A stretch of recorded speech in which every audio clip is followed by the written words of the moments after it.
She was an Aushin, a housemaid working for a wealthy foreign man in his 50s. Every night, after finishing her chores, she would hurry back to her small, shabby home, where her 5-year-old son waited longingly for her return. One day, her employer was hosting a grand dinner party, inviting many guests and friends. He said to her, "Tonight we'll be busy. Could you stay a bit later?" She replied softly, "Of course, sir. But my little boy is too young. He gets scared being alone in the dark for too long." The master smiled kindly. "Then bring him along." She brought her son with her. On the way, she told him excitedly, "Mommy will take you to a big dinner party tonight."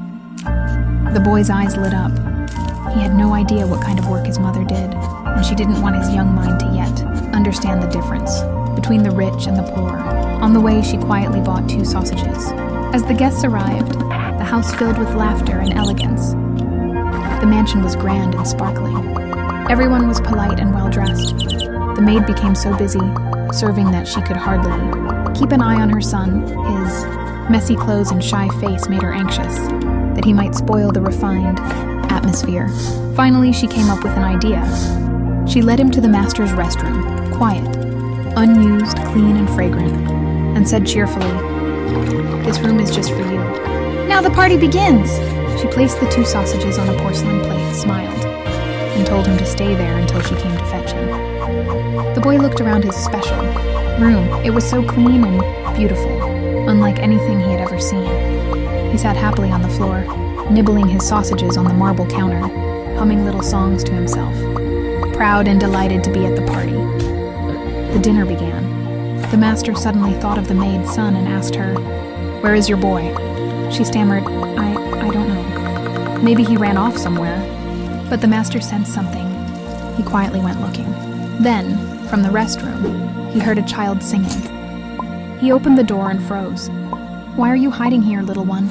Do you know where this is?" The boy beamed. "This is the special room for me.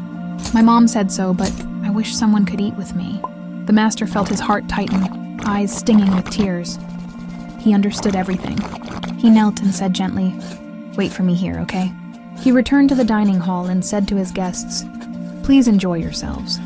I'll be busy entertaining a very special guest tonight." He filled a large plate with food and brought it to the restroom. Knocking politely, he smiled when the boy opened the door. "Let's have our dinner together in this wonderful room, shall we?"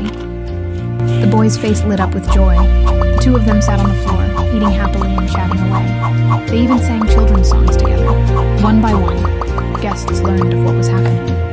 Many came to the door to greet the pair, wished them a good meal, and some even joined them, sitting on the floor singing cheerful songs. It was a night filled with warmth and sincerity. Years passed. The little boy grew up to be a successful and wealthy man, rising into the upper class of society.